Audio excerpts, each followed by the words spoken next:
Take me out to the ball game, take me out with the crowd. Buy me some peanuts and Cracker Jack. I don't care if I never get back. The Negro League started in 1920. They played until 1950. Root for the home team. If they don't win, it's a shame. Baseball gives me a good feeling when I'm playing the game. For it's 1, 2, 3, strikes you're out at the old ball game. As part of Black History Month, Howell High School invited Bob Scott, a Negro League player from the 40s and 50s, to share his baseball and life experiences. Do you think that racism back then made you stronger as a baseball player? That's a good question. It made me a real gentleman. It just made me felt that I was above what was going on. During his visit, the New York Black Yankees powerful right-handed pitcher also visited the MLV, or Major League Vocabulary class. I have to say that it's just an honor for me to be here to see what you all are doing. Like the Vocabulary Football League class that we visited last year, Karen Talalas and Bill Gallacher often take a different approach to teaching English, and this class gave their students an opportunity to gain some insight from a baseball legend. Baseball is the toughest sport you can play. It's the hardest sport you can play, because with baseball, you have to be able to understand the game. You have to know about the game. I just enjoy coming down here.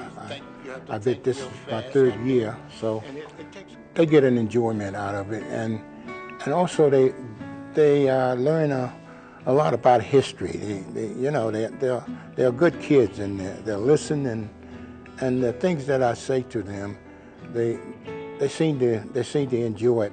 Did it always influence you guys to play harder and go harder to show everyone that you can do it?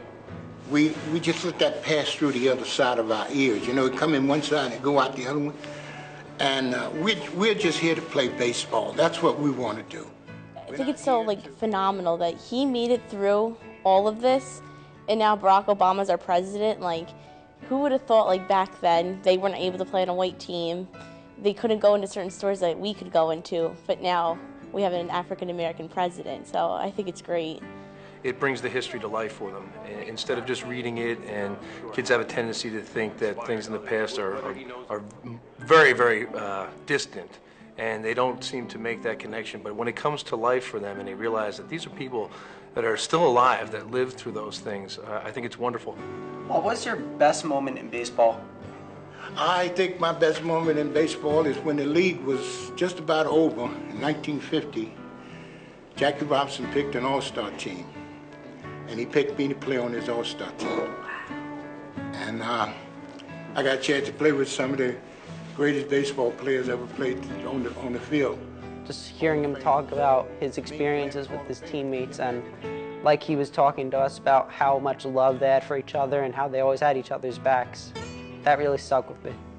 We have students that have some learning challenges. They have their own challenges to face in the classroom, and to see a role model such as Mr. Scott, who has again endured tremendous adversity, persevered through the adversity, and ultimately achieved, is a message that is actually wonderful for all of our students. And it was a joy for me to do this book. It's a product of first coming to this subject back in the 1980s. Baseball is a vehicle that allows you to reach out in ways that maybe some other topics don't. To have with me the walking history books that the veteran Negro Leaguers are, and they can convey to students that immediacy, that connection that they have to the history that we're talking about, brings it alive in ways that are very rewarding to a teacher like myself. They carry themselves so well, and the history that they carry around with them, which is filled with the racism that's been a part of this country's history, and yet it never got to them. It never made them negative. It never made them bitter. What Bill and I have tried to do with the MLV program is create and foster a cooperative learning program. And the message that Robert Scott brought to us today is that of acceptance, and that of tolerance. And we have students, we have a very diverse classroom. So that message of acceptance and tolerance and conducting yourself with dignity and trying your best and persevering under the most difficult of circumstances is a message that I'm really delighted that our students were able to share.